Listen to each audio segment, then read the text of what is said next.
নমস্কার বন্ধুরা, info Bengal news চ্যানেলে আপনাদের প্রত্যেককে স্বাগতম জানাই। মহাসপ্তমীর শুভেচ্ছা এবং শারদীয়ার অভিনন্দন জানিয়ে আবারও নতুন একটি ভিডিওর মাধ্যমে নতুন একটি গুরুত্বপূর্ণ আপডেট আপনাদেরকে জানানোর জন্য চলে এলাম আজকে এই ভিডিওর মাধ্যমে। এবং গতকাল অর্থাৎ 28 সেপ্টেম্বর 2025 এই দিনেই কিন্তু ভারত অর্থাৎ ভারতীয় ক্রিকেট দল আরও একটা ইতিহাস তৈরি করলো এবং এটা স্বর্ণাক্ষরে লেখা থাকবে, কারণ চ্যাম্পিয়ন হলো এশিয়া কাপ 2025-এর যে খেলা হয়েছিল বা যে টুর্নামেন্ট চলছিল সেখানে। এবং এই খেলার শেষে কিন্তু একটি বিতর্ক তৈরি হয়েছে ট্রফি দেওয়া নিয়ে, এবং এখানে যে পরিচালনা করছিল খেলাটা এশিয়ান ক্রিকেট কাউন্সিল, তাদের তরফ থেকে এই যে আয়োজন, সেই আয়োজনের শেষ পর্যন্ত কিন্তু একটা খারাপ জায়গায় গিয়ে দাঁড়ালো এবং চ্যাম্পিয়ন হয়ে যাওয়ার পরেও চ্যাম্পিয়ন দল ট্রফিটা পেল না। এরকম ঘটনা কিন্তু দেখা যায় না।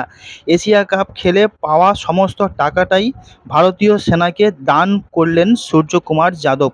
পুরো খবরটা কী রয়েছে, সম্পূর্ণ তথ্যটা জানাবো আজকে এই ভিডিওর মাধ্যমে। তো পাকিস্তানকে হারিয়ে এশিয়া কাপ জিতেও ট্রফি পেল না ভারতীয় দল। অভিযোগ ছিল যে ট্রফি এবং ভারতীয় ক্রিকেটারদের মেডেল নিয়ে হাজির নিজের হোটেলে চলে গিয়েছিলেন পাকিস্তান ক্রিকেট বোর্ড তথা এশিয়ার cricket council chairman Mohsin Naqvi. এই ঘটনায় হতবাক ভারতীয় ক্রিকেট দল। ভারতের অধিনায়ক সূর্যকুমার যাদব জানিয়েছেন যে এমন ঘটনা তিনি জীবনে কোনো দিন দেখেনি। এশিয়া কাপ জিতে ট্রফি ছাড়াই উল্লাস করেছেন ভারতীয় ক্রিকেট দলের সমস্ত খেলোয়াড়রা এবং সাপোর্ট স্টাফেরা। 2024 সালের টি-20 বিশ্বকাপ জিতে রোহিত শর্মা ঠিক যেমন কায়দায় ট্রফি তুলে নিয়েছিলেন এবং উল্লাস করেছিলেন, ঠিক সেই একই কায়দায় উল্লাস করলেন সূর্যকুমার যাদবরা এবং ভারতীয় সমস্ত স্টাফরা। তো পার্থক্য একটাই ছিল যে সেবার রোহিতের হাতে ট্রফি ছিল, এবার সেই ট্রফিটা ছিল না, বরং কল্পনার ইঙ্গিতে ট্রফিটি তুলে নিলেন সূর্যকুমার যাদব। পরে সাংবাদিক বৈঠকে এসে এই বিষয়ে মুখ খুললেন সূর্যকুমার যাদব। তিনি বলেছেন যে চ্যাম্পিয়ন দল ট্রফি পাচ্ছে না। ক্রিকেট খেলা যখন শুরু করেছিলাম তারপর থেকে জীবনে এমন ঘটনা আমি দেখিনি। তবে আমার মতে দলের ক্রিকেটার ও সাপোর্ট স্টাফরা আসলেই আমরা খুশি হয়েছি। সকলে বলছেন যে ভারত এশিয়া কাপ জিতেছে, এশিয়া কাপের চ্যাম্পিয়ন, এটাই হলো সবথেকে বড় কথা। গ্রুপ পর্বে পাকিস্তানকে হারিয়ে অপারেশন সিঁদুরের জন্য ভারতীয় সেনাবাহিনীকে ধন্যবাদ জানিয়েছিল সূর্যকুমার যাদব। চ্যাম্পিয়ন হয়ে এশিয়া কাপে নিজের ফি যেটা রয়েছে তার পুরোটাই ভারতীয় সেনাকে দান করে দিয়েছে ভারতের অধিনায়ক। উল্লেখ্য যে এশিয়া কাপে ফাইনালের ভারতের যে জয়, সেই জয়টি টেলিভিশনে দেখেছে সেনাবাহিনীর সমস্ত জওয়ানরা। ভারতের চ্যাম্পিয়ন হয়ে যাওয়ার পর তাদের উল্লাসের ছবিও সোশ্যাল মাধ্যমে দেখা গিয়েছে। তো ভারতীয় ক্রিকেট বোর্ডের অভিযোগ এমনটাই যে সূর্যকুমার যাদবরা ট্রফি নিতে অস্বীকার করায় এশিয়া কাপের যে ট্রফি ও ভারতীয় ক্রিকেটারদের মেডেল নিয়ে পালিয়ে গিয়েছে নকভি। সংবাদ সংস্থা এনআইএকে দেওয়া সাক্ষাৎকারে ভারতীয় ক্রিকেট বোর্ডের সচিব দেবজিৎ সৈকিয়া বলছেন যে যেহেতু ভারত পাকিস্তানের মধ্যে যুদ্ধের পরিস্থিতি রয়েছে, তাই আমরা এমন কারোর কাছ থেকে পুরস্কার নেব না যিনি পাকিস্তানের মন্ত্রী। নীতিগতভাবে এই সিদ্ধান্ত আমরা আগেই নিয়েছিলাম। তার মানে এই নয় যে এই ভদ্রলোক ট্রফি ও মেডেল নিয়ে পালিয়ে যাবেন। এই ঘটনা খুবই দুর্ভাগ্যজনক। আশা করছি ভদ্রলোক দ্রুত ট্রফি ও মেডেল ভারতে ফেরত দিয়ে যাবেন।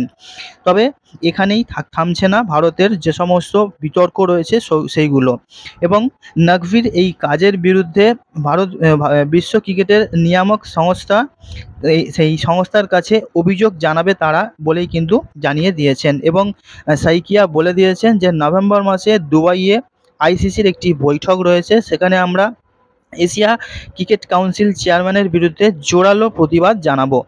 এশিয়া কাপ ফাইনাল শেষ হওয়ার পরই শুরু হয়ে গিয়েছিল নাটক। ফাইনাল শেষ হয়ে যাওয়ার পর সকলের নজর ছিল যে কার হাত থেকে ট্রফি নেন সূর্যকুমার যাদবরা। খেলা শেষ হলেও পুরস্কার বিতরণী অনুষ্ঠান শুরু হচ্ছিল না। ভারতীয় ক্রিকেটাররা মাঠেই দাঁড়িয়েছিলেন, কিন্তু পাকিস্তানের ক্রিকেটারদেরকে দেখা পাওয়া যাচ্ছিল না। শোনা গিয়েছিল যে ভারত নাকি জানিয়ে দিয়েছে যে তারা নকভির কাছ থেকে ট্রফি নেবে না। গ্রুপ পর্বের ম্যাচে পাকিস্তানকে হারিয়ে এই একই কথা বলেছিলেন অধিনায়ক সূর্যকুমার যাদব।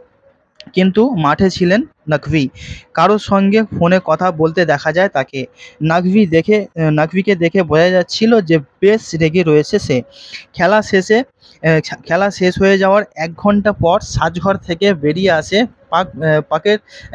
পাকিস্তানের যে সমস্ত ক্রিকেটাররা রয়েছে, এবং ১.৫ ঘন্টা পর শুরু হয় পুরস্কার বিতরণী অনুষ্ঠান।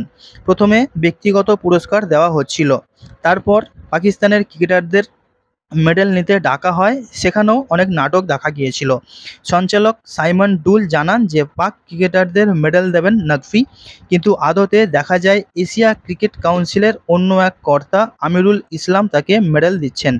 এশিয়া কাপে রানার আপ হওয়ার জন্য ১,৭০,০০,০০০ টাকার চেক পেয়েছে পাকিস্তান। অধিনায়ক সালমান আলী আগা সেই চেক ছুঁড়ে ফেলে দিয়েছেন। ভারতের হয়ে কুলদীপ যাদব ম্যাচের সেরা এবং অভিষেক শর্মা প্রতিযোগিতার সেরা ক্রিকেটারের পুরস্কার পেয়েছেন। তারা পুরস্কার নেওয়ার পর সঞ্চালক ডুল জানান যে ভারতীয় দল চ্যাম্পিয়ন ট্রফি নেবে না, এবং এর থেকে স্পষ্ট নাকভিও নিজের সিদ্ধান্ত থেকে সরেনি। অন্য কোনো কর্তাকে তিনি ট্রফি দেওয়ার অনুমতি দেয়নি। সেই কারণে ভারতীয় দল নিজেদের দাবি থেকে সরেনি। এই দৃশ্য ক্রিকেটের ইতিহাসে কোনো দিন দেখা যায়নি। একটা বড় প্রতিযোগিতা জিতে জয়ী দল ট্রফি নিচ্ছে না। বোঝা যাচ্ছে যে এই বিতর্ক এক্ষুনি থামছে না। এশিয়া কাপ শেষ হয়ে গেলেও ভারত পাকিস্তানের যে সংঘাত তা কিন্তু চলতেই থাকবে। তো এবারের যে এশিয়া কাপ, সেই এশিয়া কাপের শুরু থেকেই দু দলের মধ্যে সংঘাত চলছিল, এবং শুরুটা করা হয়েছিল ভারতের দিক থেকে। গ্রুপ পর্বের ম্যাচে শেষে পাকিস্তানের ক্রিকেটারদের সঙ্গে হাত মেলাননি, এবং হাত না মেলানোর সিদ্ধান্ত নিয়েছিল ভারতীয় ক্রিকেট দল। সেই ঘটনা ভালোভাবে নেয়নি পাকিস্তান। খেলা শেষে সূর্যকুমার যাদব প্রকাশ্যে বলেছিলেন যে এই জয় পেহেলগাঁও জঙ্গি হামলায় নিহত পরিবারদেরকে উৎসর্গ করছে তিনি। পাশাপাশি অপারেশন সিন্দুরের জন্য ভারতীয় সেনাবাহিনীর প্রশংসা করেছে তিনি। খেলা শেষে নিজেদের সাজঘরের দরজাও বন্ধ করে দিয়েছিল ভারতীয় ক্রিকেট দল। সেই ঘটনা নিয়ে আইসিসির দ্বারস্থ হয়েছিল পাকিস্তান ক্রিকেট বোর্ড। সূর্যকুমার যাদবের বিরুদ্ধে অভিযোগ করেছিল তারা। সূর্যকুমার যাদবের যে ম্যাচ ফি তার ৩০% জরিমানা করা হয়েছিল। সেই ঘটনার বিরুদ্ধে আবেদন করেছে ভারতীয় ক্রিকেট বোর্ড, এবং বিতর্ক সেই ম্যাচের রেফারি অ্যান্ডি পাইক্রাফটকে নিয়েও কিন্তু ছিল। পাক বোর্ড অভিযোগ করেছিল যে পাইক্রাফট গিয়ে দুই দলের অধিনায়ককে হাত মেলাতে নিষেধ করেছেন। তারা দাবি জানিয়েছে যে এশিয়া কাপের কোনো ম্যাচে পাইক্রাফটকে আর দায়িত্ব দেওয়া যাবে না, যদিও পাকিস্তানের দাবি উড়িয়ে দিয়েছে আইসিসি।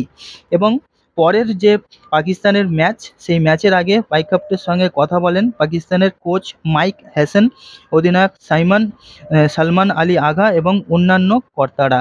পরে পাকিস্তান বোর্ড দাবি করেছে যে পাইক্রাফট ক্ষমা চেয়েছেন, যদিও অন্য সূত্রে দাবি করা হয় তিনি ক্ষমা চাননি। তবে সুপার 4-এ ভারত-পাক ম্যাচ ঘিরে আরও একটি বিতর্ক হয়েছিল। অর্ধশতরান করে স্টেনগান উল্লাস করেছিল পাকিস্তানের ব্যাটার সাইফজাদা ফারহান। পাক পেসার হারিস রাউফ দুবার প্লেন ক্র্যাশে সেলিব্রেশন করেছিলেন। সেই ঘটনার পরেও কিন্তু ফারহান এবং হ্যারিসের বিরুদ্ধে অভিযোগ করেছে ভারতীয় ক্রিকেট বোর্ড।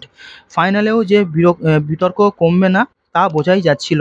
ফাইনাল শুরু হওয়ার আগেই ভারতের পেসার হর্ষদীপ সিংয়ের নামে অভিযোগ করেছিল পাকিস্তান ক্রিকেট বোর্ড।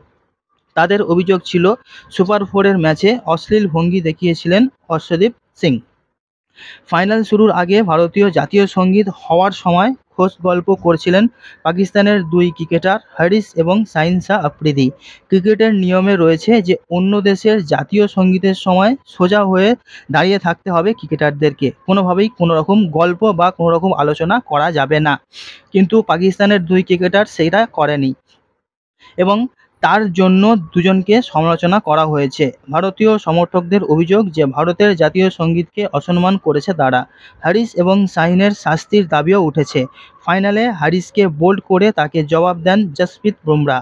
তিনিও প্লেন ক্র্যাশ উল্লাস করেছিলেন।